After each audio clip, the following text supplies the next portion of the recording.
बिस्मिल्लाहिर्रहमानिर्रहीम। अस्सलाम वालेकुम स्टूडेंट्स, उम्मीद करता हूँ कि आप सब खैरियत से होंगे। Class 10th biology chapter number 1 topic 1.2 human digestive system, sub topic small intestine. Previous topic तक हमने स्टमक तक पढ़ा था कि खुराक किस तरह, फूड किस तरह हम इंजेस्ट करते हैं, निगलते हैं, चबाते हैं, उसे निगलते हैं, निगलने के बाद ओसोफेगस से होते हुए खुराक किस तरह स्टमक तक पहुँचती है और उस दौरान कौन कौन सी जो जूसेस हैं या जो एंजाइम्स हैं वो काम करते हैं और किस तरह फूड की डाइजेशन होती है, फिज़िकली भी और केमिकल डाइजेशन किस तरह होती है। ये सब पढ़ने के बाद आज हम कंटिन्यू करते हैं इस टॉपिक को स्मॉल इंटेस्टाइन से। टॉपिक की तरफ बढ़ने से पहले अगर आपने अभी तक चैनल को लाइक या सब्सक्राइब नहीं किया तो कर लीजिए और इस वीडियो को लाजमी लाइक कीजिए और अपने दोस्तों के साथ शेयर कीजिए। तो बढ़ते हैं अपने टॉपिक की तरफ। स्मॉल इंटेस्टाइन, छोटी आंत। Small intestine is highly coiled tube and is nearly 7 metre long. It has 3 parts. Small intestine तकरीबन कितनी लंबी है? 7 मीटर लंबी है। 7 मीटर से मुराद 21 फुट के करीब उसकी लंबाई है, यानी इतनी लंबी। और आपके पेट के अंदर वो किस तरह मैनेज्ड है कि वो हाईली कॉइल्ड है और एक गुच्छानुमा स्ट्रक्चर में, जैसे कि आप इस डायग्राम में देख सकते हैं कि किस तरह एक छोटे से एरिया में इतनी लंबी जो ट्यूब है वो मौजूद है। अब इसके 3 बेसिकली पार्ट्स हैं, ड्यूडिनम, जेजुनम और ileum. Duodenum is the first part, सबसे पहला पार्ट है ड्यूडिनम, जो बेसिकली तकरीबन 25 सेंटीमीटर लॉन्ग है, यानी 1 फुट से भी थोड़ा ये हिस्सा है। और second part jejunum is a middle part, ये दरमियानी हिस्सा जो कि तकरीबन 2.5 मीटर लॉन्ग है। Ileum is the last part, it's about 4 metre long.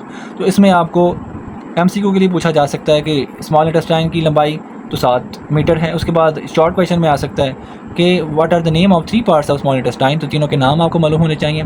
उसके बाद उनकी लंबाई, लेंथ कितनी है ये भी आपको पता होना चाहिए। तो सबसे लंबी इलियम, उसके बाद जेजुनम, उसके बाद ड्यूडिनम, 4, 2.5 और 25 सेंटीमीटर। तो ये इनकी लंबाई और इनके नाम आपको पता होने चाहिए यहाँ तक। उसके बाद in duodenum secretions of liver and pancreas act on food. Duodenum के अंदर जो फर्स्ट पार्ट है जो सिर्फ 25 सेंटीमीटर लॉन्ग है, उसके अंदर 2 तरह के ऑर्गन्स अपनी सिक्रीशंस करते हैं, एक तो लीवर और दूसरा पेनक्रियाज। लीवर और पेनक्रियाज, पहले हम बात करते हैं लीवर की सिक्रीशन की।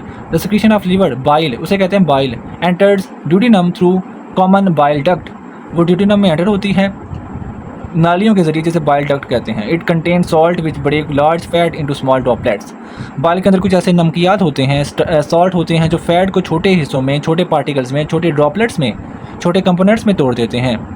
इन this way a milky fluid is formed in which fat droplets are kept separate. और ऐसा एक मिल्की फ्लूइड बन जाता है जिसमें फैट के ड्रॉपलेट्स अलग अलग हो जाते हैं। This process is called emulsification. इस अमल को कहते हैं इमल्सिफिकेशन। इमल्सिफिकेशन क्या है? The breakdown of large fat into a small droplets is called emulsification.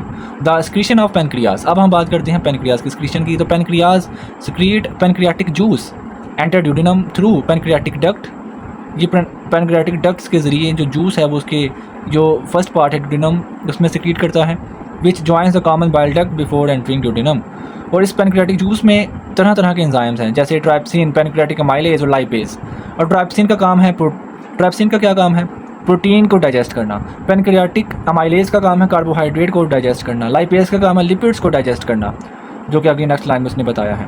Pancreatic juice also contain sodium bicarbonate that neutralizes the acidity of chyme.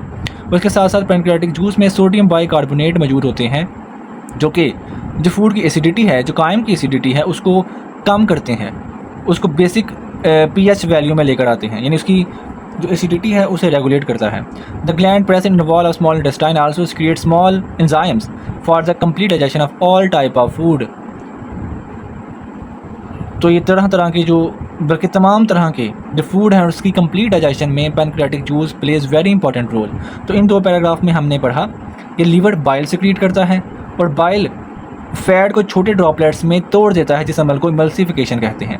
उसके बाद हमने पढ़ा पेनक्रियाज पेनक्रियाटिक जूस क्रिएट करता है। वो जूस के अंदर तरह तरह के एंजाइम्स हैं, जैसे कि ट्राइप्सिन, पेनक्रियाटिक अमाइलेज और लाइपेज, जो कि प्रोटीन, कार्बोहाइड्रेट और लिपिड्स रिस्पेक्टिवली डाइजेस्ट करते हैं। और उसके अलावा सोडियम बाइकार्बोनेट्स मौजूद होते हैं, जो कि कायम की एसिडिटी को न्यूट्रलाइज करते हैं। तो यहाँ तक ये स्मॉल इंटेस्टाइन था। स्मॉल इंटेस्टाइन के बाद नेक्स्ट पेज पे आपको ये डायग्राम मिलेगी, जो कि हमने ये पूरी की पूरी diagram basically human digestive system की है कि माउथ ओरल कैविटी, जिसमें स्लाइवरी ग्लैंड्स मौजूद हैं। स्लाइवरी ग्लैंड सलाइवा सेक्रीट करते हैं, जो कि कार्बोहाइड्रेट की ब्रेकडाउन के लिए बहुत इंपॉर्टेंट होता है। उसके बाद जो छोटा सा पार्ट जो कि कॉमन है for air passage way and for food passage way, pharynx से खुराक गुजरते हुए ऑसोफेगस से गुजरती है और देन स्टमक में पहुंच जाती है। स्टमक में डाइजेशन होने के बाद खुराक आके स्मॉल इंटेस्टाइन, ये जो आपको रेड सारा पोर्शन नज़र आ रहा है ये सारा का सारा स्मॉल इंटेस्टाइन है। इसके बाद लार्ज इंटेस्टाइन है। लार्ज इंटेस्टाइन और स्मॉल इंटेस्टाइन में भी आपने पढ़ा कि लीवर के अलावा जो पैनक्रियाज है वो, ये दोनों ऑर्गन्स एक इंपॉर्टेंट रोल प्ले करते हैं, अपनी सिक्रीशंस करते हैं ड्यूडेनम में, जिससे फूड की डाइजेशन में काफ़ी ज़्यादा सपोर्ट मिलती है। और स्मॉल इंटेस्टाइन का ये तमाम जो रोल था वो हमने अभी पढ़ा। बाकी इसे कंटिन्यू करते हैं नेक्स्ट वीडियो में। तब तक के लिए अल्लाह हाफिज़।